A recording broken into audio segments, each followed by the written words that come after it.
자, 6월 17일 시험 문제입니다. 사회 5번 문제 보시면 법인세법상 사업연도에 대한 설명이다. 옳지 않은 것을 물었어요.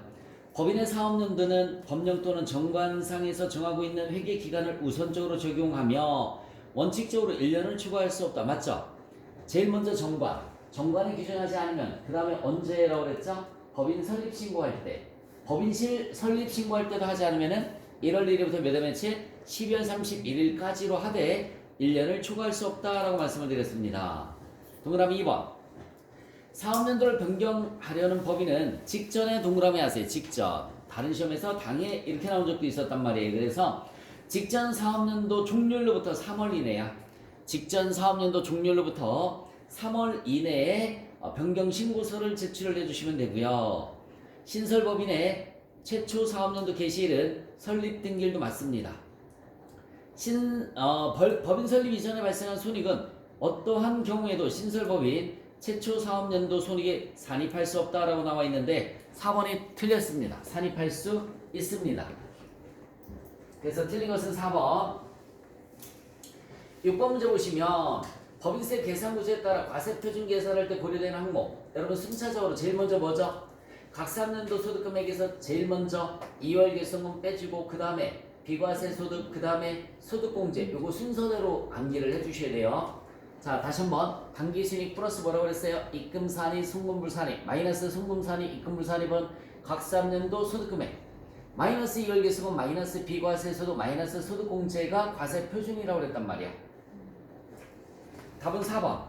해당 사항 없습니다. 7번 문제 보시면 다음 중 입금의 세무조정에 관한 설명이다. 옳지 않은 것을 물었습니다. 입금의 밑줄 치고 수익 이렇게 써볼까요? 수익.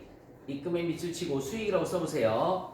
자, 법인이 최대 주주인 대표이사로부터 유가증권을 시가보다 낮은 가액으로 매입하는 경우에 매입가액과 시가의 차익은 입금으로 본다. 여러분 저가 매입은 세무조정 없다고 그랬죠? 단 특수관계자인 개인으로부터, 개인 맞잖아 대표이사가, 그죠? 개인으로부터 유가증권을 저가 매입하면 유가증권, 그죠? 입금산이 유보로 처분한다고 했던 거 기억나죠? 답은 1번 맞습니다. 답이 아니라 1번 맞아요. 법인세가 송금불산입이니까 법인세 환급액은 뭐가 될까요? 입금불산입이에요. 다시 한번 말씀드릴게요. 법인세가 뭐라고? 송금불산입. 그러니까 법인세 환급액은 뭐가 돼야 된다고요? 입금불산입이 돼야 되는 겁니다. 반대의 세무조정이니까. 자산 소정의 입증 2월 개수금 보전에 충당된 금액은 입금 불산입이라고 하죠. 3번 틀렸어요. 다시 한번 말씀드릴게요. 자산 수중의 입증 2월 개수금 보전에 충당된 금액은 입금 불산입. 답은 3번. 옳지 않은 거.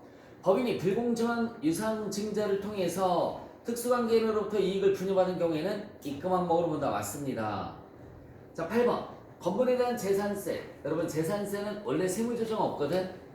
재산세는 세무조정이 없어요. 그런데 가산세가 얼마 있다고 나와 있어요? 6만원 있죠? 가산세는 못 나가는 거지. 송금, 불산입, 기타 사회이출이죠. 가산세만. 답은 3번입니다. 답은 3번. 재산세는 세무조정이 없으니까 신경 쓸 거 없고요. 그 속에 포함되어 있었던 가산세만 송금, 불산입, 기타 사회 유출로 소득 처분을 해주시면 돼요. 9번 문제를 보자. 다음은 주식회사 3일에 임원 또는 종업원을 위해서 지출한 복리후생비 보조원장 일부이다. 자, 법인세법상 송금을 인정받지 못하는 금액을 계산하면 얼마인가? 우리 사주 조합 운영비는 인정이 되고요. 건강검진비도 인정이 되고요. 대주주 임원에 대한 사택유지비는 인정이 안 됩니다. 송금 불산입이에요. 송금 불산입. 고용보험료 당연히 인정이 되죠. 직장체육비도 인정이 되는 거고요. 그래서 인정받지 못하는 거 송금 불산입 되는 거 얼마? 300만 원이 되겠네요. 답은 1번.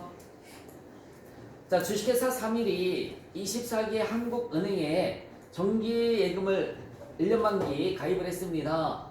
만기 시 이자 수령액은 1억 원이고 원천징수 대상이다 라고 나와 있어요. 제가 이거 이렇게 정리해 드렸었는데 미수수익이 여기 봐요. 미수수익이 크게 두 가지가 있다고 했잖아요. 원천징수 대상이 있고요. 원천징수 대상 미수수익이 있고 그 다음에 원천징수 대상이 아닌 게 있다고 그랬죠. 그렇죠? 근데 원천징수 대상은 뭐라고 그랬어? 입금 불산입. 얘는 원천징수 대상이 아닌 것은 세무조정이 있다 없다? 없다라고 그랬습니다. 얘는 원천인수 대상이니까 입금불산입이죠. 입금불산입 미수수익 얼마? 5천만 원. 기간경과분 이자 수익 5천만 원을 영업의 수익으로 계산하였다라고 나와 있으니까 5천만 원에 대해서만 세무조정을 해주시면 되는 겁니다. 그래서 입금불산입 미수수익 5천만 원 마이너스 2고 이렇게 해주시면 되고요. 원천인수 대상이 아닌 것은 세무조정이 없습니다. 이게 원천인수 대상이 뭐냐면 대부분이 국내은행이자 원천인수 대상이 아닌 것에는 뭐 있다고 그랬죠? 해외은행이자 그리고 또 한 가지 가지급금 인정이자 이렇게 기억을 해주시면 됩니다. 국내은행이자는 원천인수 대상이고요. 그 다음에 해외은행이자랑 가지급금 인정이자는 원천인수 대상이 되지 못합니다. 그래서 답은 몇 번이라고 그랬어요? 3번. 답은 3번이 답이 되는 거야.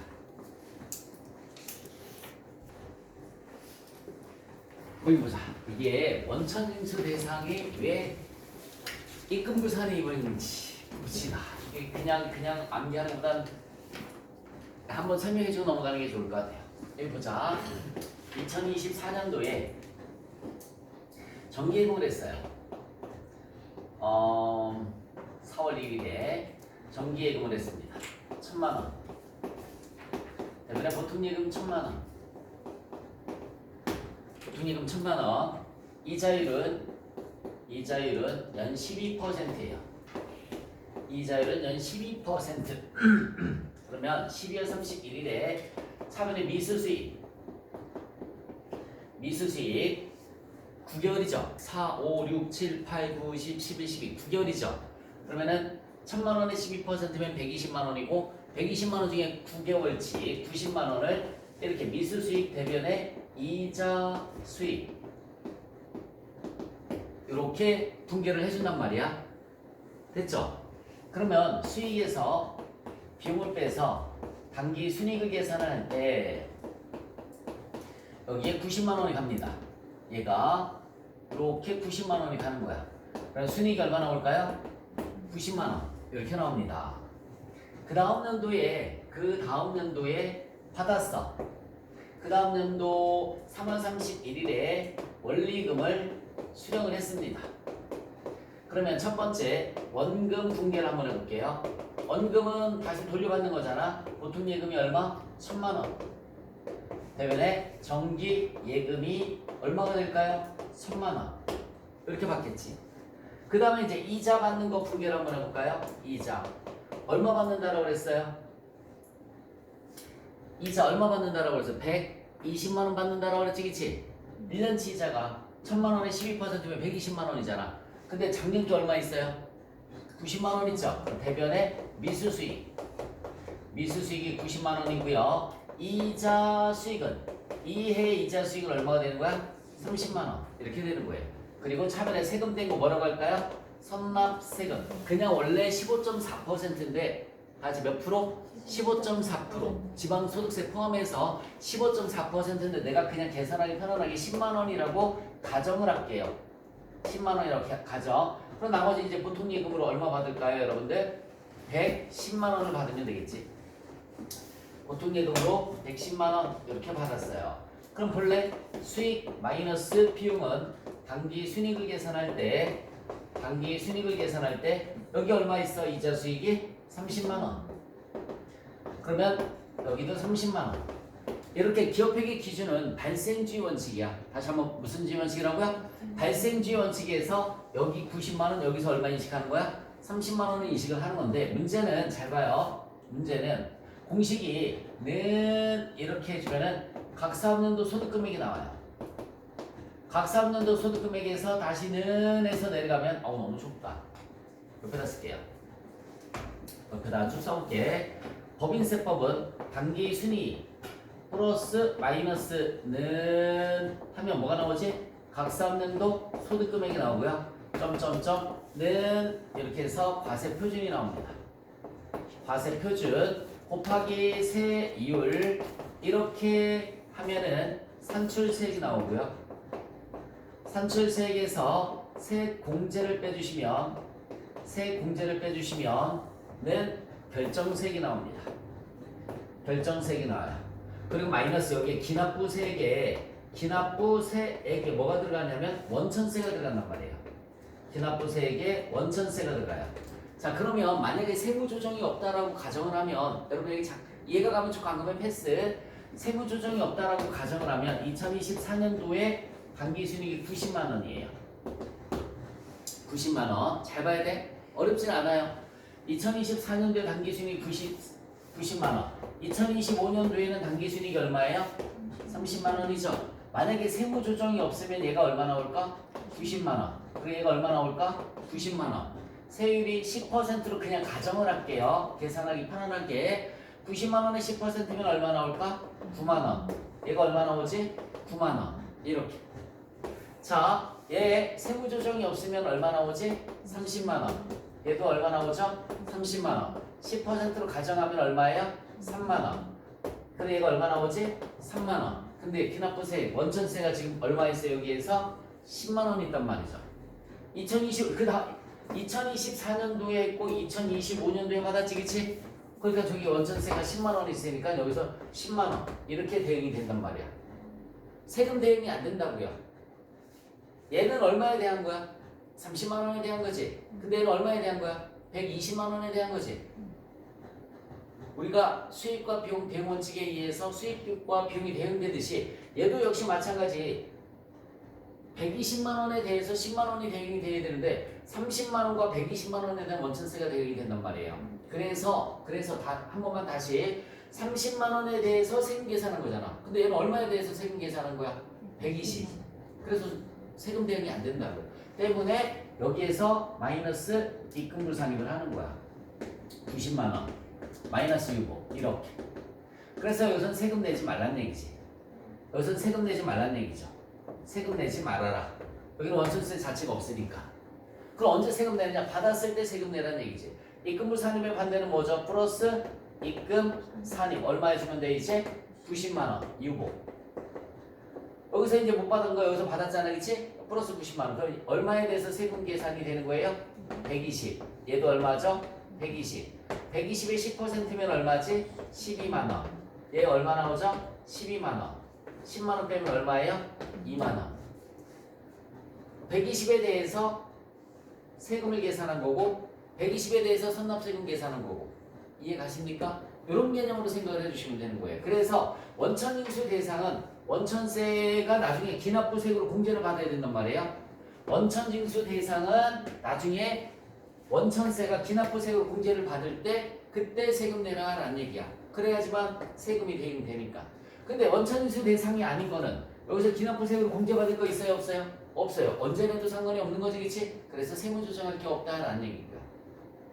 그렇게 이해를 해주셨으면 좋겠습니다. 자, 결론. 좀 어렵다 싶으면 패스하시고 그냥 저것만 암기를 해주시면 되는데 이해가 가면 좋겠습니다. 자, 11번. 법인세법상 감가상각 범위에게 결정요소인 취득가액에 관련된 설명이다. 옳지 않은 것을 물었습니다. 자본적 지출은 자산 취득 원가에 가산되어 맞죠? 자본적 지출은 자산 취득 원가에 가산되는 건 맞습니다. 이후 감가상각 과정을 통해서 송금에 산입되나 수익적 지출, 지출 당시에 즉시 비용으로 처리되는 거 맞아요. 재해로 멸실되어 자산의 본래 용도에 이용 가치가 없었던 건축물 등의 복구는 자본적 지출에 해당한다. 맞습니다. 동그라미 3번의 시설의 개체 또는 기술의 낙후로 인해서 생산 설비의 일부를 폐기한 경우에는 당해 자산 장부가액 전액이 아니라 얼마 남겨놓으라고 그랬죠? 1,000원. 전액이 아니라 1,000원 남겨놓고서 송금 산입한다 라고 했습니다. 그래서 3번이 틀렸고요. 4번. 개별 자산별로 수선비로 지출한 금액이 얼마 미만인 경우에 600만 원 미만인 경우에는 자본적 지출이라 하더라도 수선비로 처리할 수 있습니다. 자, 다시 한번 600만 원 미만인 경우에는 그 수선비를 사업연도 손비로 계산한 경우에는 손비로 계산했다는 얘기는 비용 처리했다는 얘기예요. 자본적 지출에 포함하지 아니한다. 맞아요. 자본적 지출이라 하더라도 그냥 비용 처리할 수 있다. 자, 12번 문제 보시면 과세 표준에 미치는 영향으로 옳은 것을 물었습니다. 건물 전기 부인액이 얼마 있었니? 50만 원 있었죠. 여러분 볼까? 여기 건물은 건물은 전기에 송금불산입된 금액이 50만 원이 있었어요. 유복 이렇게 있었습니다. 이렇게 있었어요. 자, 단기에 상각 범위액이 600만 원인데 단기 한도액이 600만 원이에요. 단기 한도액이 600만 원인데 회사에서 계상한 금액이 얼마라고 나와 있어요? 500만 원 나와 있어요. 500만 원. 그러면 부족액이 얼마 생겼느냐면 100만 원이 생겼어요. 여러분 부족액은 원래 여기 잠깐만 볼래? 부족액은 송금산입 해준다 안 해준다? 안 해준다라고 그랬지. 그런데 내가 뭐라고 그랬어? 앞에 부인액이 있으면은 부인액을 송금산입 해줄 수 있다고 그랬죠. 원래 부족액은 송금산입이 안 되는 거야. 앞에 부인액이 있으니까 50만 원 해줄래? 100만 원 해줄래? 100만 원이 안 된다고 그랬죠. 앞에 최대 금액이 얼마밖에 안 되는 거야? 50만 원밖에. 작년에 송금불산입 하니까 50만 원이니까 50만 원만 송금산입 되는 거예요. 마이너스 유복 이렇게 됩니다. 자, 건물이 있었고요. 건물 다음에 또 뭐 나와 있어? 기계장치가 나와 있네. 자, 기계장치는 전기 부인액이 없어요. 단기 한도액이 얼마라고 나와 있어? 350만 원 나와 있어요. 단기 한도액이 350만 원인데 회사에서 얼마 했습니까? 500만 원 했다고 나와 있죠. 회사에서 500만 원 했어요. 얘는 부족액이 아니라 뭘 했죠? 초과가 얼마 생겼어? 150만 원 생겼어요. 여러분들 한도 초과 생기면 어떤 세무 조정해주면 되는 거지? 송금 불산입이죠. 전체 금액을 소득 처분의 유복 이렇게. 한도 초과가 생기면 전액 송금 불산입 해주시면 돼요. 자, 그 다음에 이제 영업권도 한번 보도록 하겠습니다. 영업권 전기 부인액 없어요. 단기에 한도가 얼마인데? 120만 원이 한도인데 회사에서 얼마밖에 안 했죠? 100만 원밖에 안 했어요. 부족액이 얼마 생겼지? 20만 원 생겼어요. 여러분 부족액 생겼을 때 송금 산입 해준다 안 해준다? 안 해준다. 얘는 앞에 부인액이 없잖아. 부인액이 있어요 없어요? 없으니까 송금 산입이 안 되는 거지. 얘는 부인액이 있으니까 부인액만큼 송금 산입 해준 거고요. 그러면 봐봐. 마이너스가 50이고 플러스가 150이지. 안 그래? 플러스가 얼마만큼 더 커요? 100만 원만큼 더 크니까 100만 원만큼 증가. 4번이 답이 되는 거예요. 4번. 100만 원만큼 증가합니다. 다시 한번 말씀드릴게요. 부족액이 생겼을 때는 세무조정이 없다. 단 전기 부인액이 있을 때는 송금 산입해준다. 한도 초과액은 당연히 전체 금액이 송금 불산입이 되는 거고요. 영업권 똑같이 부족액이 생겼지만 얘는 전기 부인액이 없으니까 세무조정할 게 있다 없다? 없다. 13번 문제 보겠습니다. 다음 중 법인세법상 기부금의 손익 시기에 대한 셈이다. 옳지 않은 것을 물었어요. 기부금의 손익 기속 시기는 현금주의에 의한다. 맞죠? 기부금이 현금주의라고 그랬고요. 기부금을 미지급금으로 계산한 경우에는 실제로 이를 지출할 때까지는 기부금으로 보지 않는다. 맞지? 미지급금을 했을 때는 기부금으로 보지 않습니다. 자, 기부금의 지출을 위해서 어음을 발행한 경우에는 해당 어음을 발행한 날에 기부금으로 지출한 것으로 보는 게 아니라 발행한 날이 틀렸죠. 결제된 날. 발행한 날이 아니라 뭐라고 해야 나갔지? 결제된 날 지출한 것으로 보겠다. 결제된 날. 그래서 옳지 않은 것은 몇 번? 3번입니다. 3번. 기부금의 지출을 위해서 수표를 발행한 경우에는 해당 수표를 교부한 날. 네, 수표는 돈이잖아. 여러분, 이게 잠깐만. 기부금은 돈이 아니니? 돈이 아니에요. 그러니까 결제된 날이지만 수표는 돈이지. 그러니까 발행한 날 기부금을 지출한 것으로 보다 맞습니다. 자, 한 번만 다시. 어음은 돈이 아니야. 돈이 아니기 때문에 실제 결제됐을 때 기부한 걸로 보는 거예요. 근데 수표는 그 자체가 돈이지. 그러니까 교부했을 때, 수표를 발행해서 교부했을 때 기부금을 지출한 것으로 보겠다. 14번. 자, 법인세법상 기업 업무 추진비에 관련된 설명이다. 옳지 않은 것을 물었습니다. 광고 선전 목적으로 달력 등을 불특정 다수인에게 기증한 것은 광고 선전비죠. 접대비가 아니라. 맞지? 불특정 다수라고 써 있잖아요. 밑줄 쳐봐. 불특정 다수 밑줄 쳤어요? 그럼 이건 접대비가 아니라 뭐가 되는 거라고요? 광고 선전비가 되는 거예요. 광고 선전비. 전액 송금으로 인정을 합니다. 전액 비용으로 인정을 하겠다는 얘기야.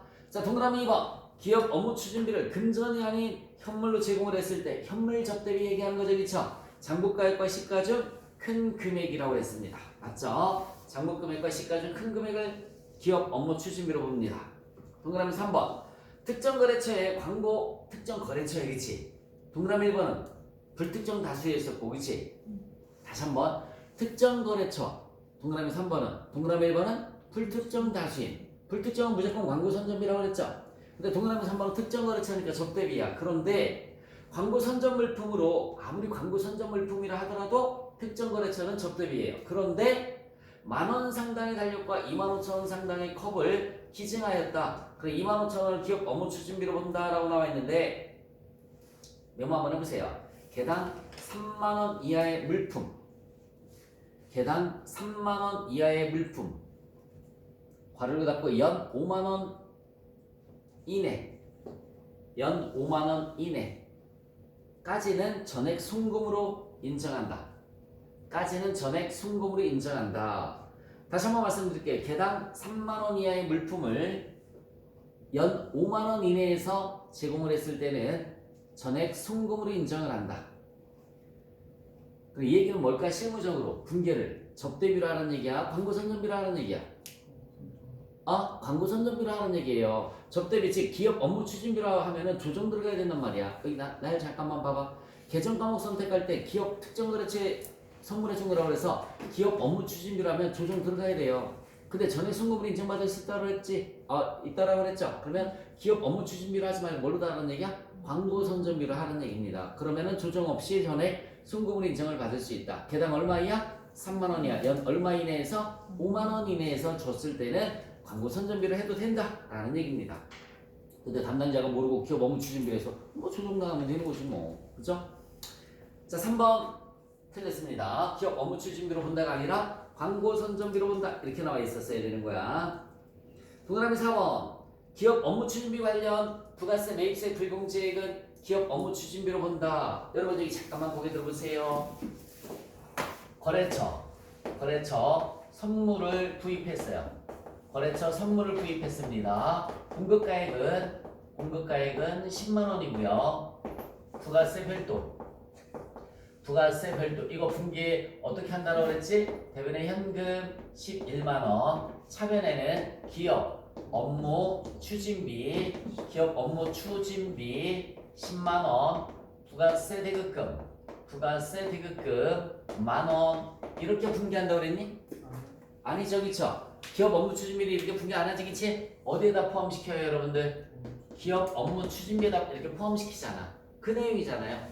기업 업무 추진비 관련 부가세 매입세, 얘가 부가세 매입세이죠. 얘가 부가가치세 매입세이지. 매입세이에요. 구입하는 거니까, 그치? 구입하는 거니까 매입세이에요. 뭘로 다 보겠다? 불공제금액 기업 업무 추진비로 보겠다라는 얘기입니다. 됐어요? 그러면 이것도 설명해 드렸었는데, 자 여기 잠깐만 볼래? 생산된 제품 원가 10만원, 시가 15만원을 선물로 제공을 했어요. 선물로 제공을 했을 때, 자 여기 잠깐만 고개 들어보자. 생산된 제품 원가 10만원, 시가 15만원을 선물로 제공을 했어요. 이거를 우리가 세법용어로는 사업상 증여라는 말을 쓰는데, 여기 잘 봐. 정상적인 분계를 한번 해보자. 정상적인 분계는 여러분 생산된 제품의 정상적인 것은 거래처 선물해 주는 거지. 웃기고 있어. 거래처 선물해 주는 거예요. 제품이 파는 거죠.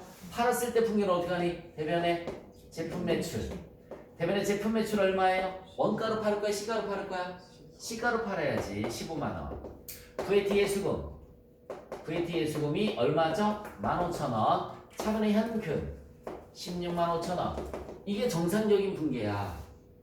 맞아요? 그런데 지금은 팔았어? 선물로 줬어? 선물로 줬단 말이죠. 선물로 줬어요. 대변에 제품 매출이야? 제품이야? 제품. 금액은 얼마? 10만원. 파는 게 아니니까 원가로. 거래처에 선물해 줬으니까 차변에 기업 업무 추진비 금액은 10만원. 만약에 이렇게 분결을 하면 세금을 안 내겠다는 얘기지. 그리고 국세청에서 엄마 왜 세금 안 내? 그거 안 팔았어. 팔았으면 내가 당연히 세금 내지. 근데 안 팔고 선물 줬어. 그럼 세무서에서 그랬어? 하고 넘어갈까? 팔았든 말았든 그건 네 사정이잖아, 그쵸? 세금은 똑같이 내야 되겠죠? 세금은 똑같이 내야 되는 겁니다. 부가세 수금이 얼마예요? 15,000원. 그것도 시가에 대해서. 그러면 두 개 뒤에서 접대비는 기업 업무 추진비는 얼마가 되는 거예요? 11만 5천 원이 되는 거죠. 그래서 여기 봐봐. 제품을 선물로 제공을 했을 때 생산된 제품을 선물로 제공했을 때 부가세 예수금 뭘로 가보겠다? 기업 업무 추진비로 보겠다. 됐어요? 매입세액은 기업 업무 추진비로 보겠다. 부가세 예수금도 뭘로 가보겠다? 기업 업무 추진비로 보겠다. 이런 문장 꼭 알고 계시면 됩니다. 자, 15번 문제를 잠깐만 보도록 하겠습니다. 일단 정리하시고 업무부관 가세입금에 대한 설명이다. 옳은 것을 물었습니다. 사업년도 동안 발생한 지급이자 중 특수관계인에 대한 업무부관 가세입금에 해당하는 금액은 순급 불산입한다. 밑줄 쳐주세요. 지급이자 중 밑줄 쳐주시고 밑줄 쳤니? 네. 순급 불산입하는 거 맞죠? 업무부관 가세입금에도 밑줄 쳐놓으세요. 업무부관 가세입금에도 밑줄 쳐놓으시고 그래서 업무부관 가세입금 관련된 지급이자니까 순급을 산입하는 거 맞습니다. 법인이 특수관계인에게 업무부관 가세입금을 무상 또는 낮은 이자율로 빌려줬을 때 법인세법상 적정한 이자율로 계산한 금액과 차액을 입금 산입하는 거 맞아요. 입금 산입 이걸 우리가 뭐라고 하지? 가세입금 인정이자라고 하죠. 가세입금 인정이자. 업무부관 가세입금은 대손 충당금을 설정할 수 있다 없다? 없다라고 그랬어요. 업무부관 가세입금은 대손 충당금을 설정할 수 없다라고 했습니다. 그래서 옳은 것은 기업 니은 디귿 모두가 옳은 내용이야. 동그라미 기업 다시 한번 여기 봐요. 동그라미 기업 내가 이렇게 설명했어요. 여기 기업이 있고요. 여기 은행이 있어요. 기업이 있고 은행이 있어요. 기업이 은행에서 돈을 차입하고 이렇게 이자를 준단 말이야. 원래 이 이자 주는 거는 정상적인 거지, 그치? 정상적인 거니까 세무 조정이 있다 없다? 없다라고 했단 말이에요. 자, 다시 한번 은행에서 돈을 빌려오고 이자를 주는 것 이건 지극히 정상적인 거니까 세무 조정 없는데 알고 봤더니 기업이 은행에서 돈을 빌려다가 누가 가져갔느냐면 대표이사가 가져갔어요. 대표이사 가지급금으로 가져갔단 말이에요. 가지급금. 그럼 싸가지 없잖아, 그치? 그러면은 은행에 나간 요 이자 뭐 하겠다고요? 송금 불산입 하겠다고요. 그래서 송금 불산입 이런 이자를 우리가 무슨 이자라고 하는 거지? 업무무관 자산이자. 업무무관 자산이자 소득 처분은 은행에 나간 거잖아. 은행에. 기타 사회 유출이라고 그랬죠. 요거예요. 동그라미 그것이 기억의 설명은 이겁니다. 은행에서 빌려왔다가 그죠? 은행에서 돈을 빌리고 지급된 이자 중에서 대표이사 가지입금 관련된 게 있으면 요 이자 송금불산입 하겠다. 기타 사회 유출로 처분하겠다. 됐어요? 자, 두 번째는 여기 봐요. 두 번째는 뭐냐면 기업이 있어요. 기업이 있고요. 여기 대표이사가 있습니다. 여기 대표이사가 있어요. 기업이 대표이사한테 돈을 빌려줬어요. 대표이사한테 돈을 빌려줬습니다. 근데 대표이사한테 이자를 안 받았어요. 이자를 안 받았어요. 아니면 받았어도 아주 작게 받았습니다. 싸가지 없잖아요, 이것도, 그치? 그래서 요 이자만큼을 뭐 하겠다고요? 입금 산입하겠다는 얘기죠. 입금 산입 가지급금 인정이자. 입금 산입 가지급금 인정이자. 얘는 대표이사랑 관련된 거니까 뭐죠? 상여로 처분을 해주면 되는 거고요. 상여로 처분을 해주면 되는 거고. 마지막 특수관계자에 대한 가지입금은 충당금을 설정할 수 있다 없다? 없다. 우리 법인세법에서 충당금 설정 가능한 것은 여기 봐요. 법인세법에서 대손 충당금을 설정할 수 있는 거는 매출채권에 뭐가 있니? 매출채권에 뭐 있어요? 외상 매출금하고 그 다음에 또 뭐 있지? 받을 어음이 있습니다. 매출채권. 그 다음에 기타채권. 기타채권에는 뭐 있을까요? 대여금, 미수금, 선급금. 이렇게. 대여금, 미수금, 선급금. 그래서 법인세법에서 대손 충당금을 설정할 수 있는 거는 매출채권하고 무슨 채권이라고요? 기타채권. 근데 특수관계자에 대한 가지입금은 된다 안 된다? 안 된다. 특수관계자 가지입금은 충당금을 설정할 수가 없다는 얘기예요. 자, 노랭이 소득세법에서는요. 소득세법에서 대손 충당금을 설정할 수 있는 것은 매출채권만 됩니다. 소득세법에서 대손 충당금을 설정할 수 있는 거 뭐만 된다고 해요, 노랭이? 매출채권만. 기타채권은 된다 안 된다? 안 된다. 법인세법은 매출채권, 기타채권 다 돼요. 근데 소득세법에서의 대손 충당은 뭐만 된다고요? 매출 채권에 대해서만 대손 충당금을 설정할 수 있다. 어쨌든 15번에 오른 것은 몇 번? 3번이 답이 됩니다. 4번. 자, 16번 문제입니다. 다음 자료를 이용해서 제조업을 영위하는 주식회사 3일에 제24기 사업년도 각 사업년도 소득금액을 계산하면 얼마인가? 라고 물었습니다. 우리 각 사업년도 소득금액을 구하는 공식이 단기순이익에서 단기순이익 플러스 입금산이익 뭐예요? 송금 불산이익 마이너스 송금산이익 입금 불산이익 이렇게 해주면 각 사업년도 소득금액이 나옵니다. 단기순이익이 일단 얼마라고 나와있나 볼래요? 5천만원 나와있죠? 단기순이익이 5천만원 이렇게 나와있어요. 자, 결산서상 대손충당금 내역이 나와있네, 그치? 대손충당금 자리밖에 없네. 그럼 여기 잠깐만 고개 들어볼까? 대손충당금 한도액은 세법상 채권 잔액 곱하기 1% 또는 대손 실적률 1% 또는 대손 실적률 중 큰 비율이 대손 충당금 한도액이라고 그랬어요. 대손 충당금 한도액 세법상 채권 잔액 곱하기 1% 또는 대손 실적률 중 큰 비율이 대손 충당금 한도액이야. 찾아볼래? 세법상 채권 잔액이 얼마라고 나와 있나? 바로 2번에 보시면은 대손 충당금 설정 대상 채권 잔액, 채권 가액, 세무상 금액이다 라고 나와 있죠, 그쵸?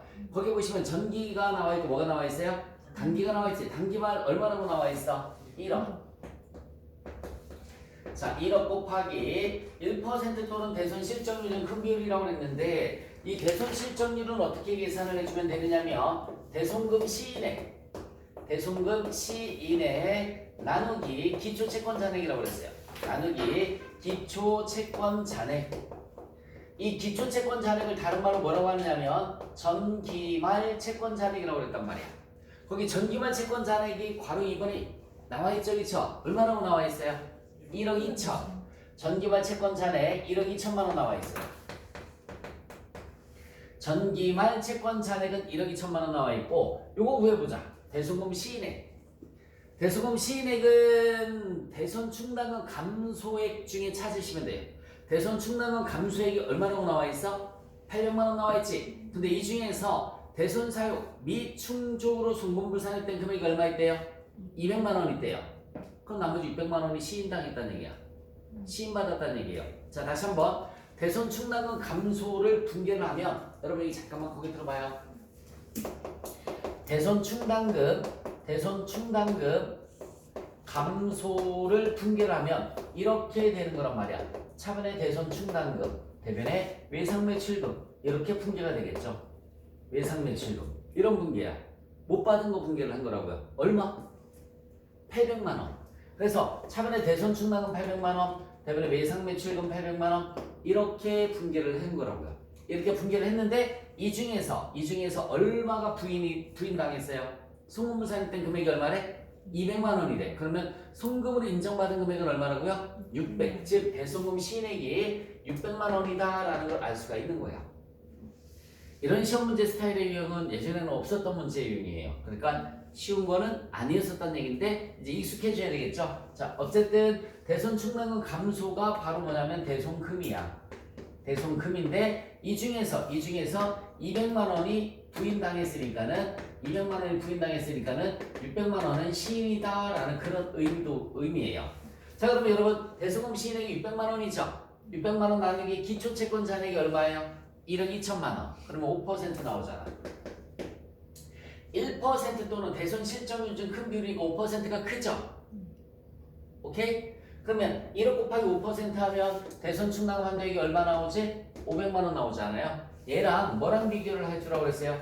기말 대손 충당금 잔액하고 비교를 해주는 거라고 그랬어요. 기말 대손 충당금 잔액은 자 이것도 또 구해줘야 돼. 잘 봐요. 대손 충당금의 기초가 얼마 있다고 나와 있어? 말로 다 할게 이거는. 대손 충당금의 기초가 얼마? 1,500. 근데 써먹은 거 감소된 게 얼마 있어요? 800. 얼마 남았어? 700. 자, 다시 한번. 대선 충당금의 기초가 얼마예요? 1500. 여기서 얼마 써먹었어? 800. 얼마 남았어요? 700만 원 남았죠? 700만 원인데 추가로 설정한 게 얼마 있어요?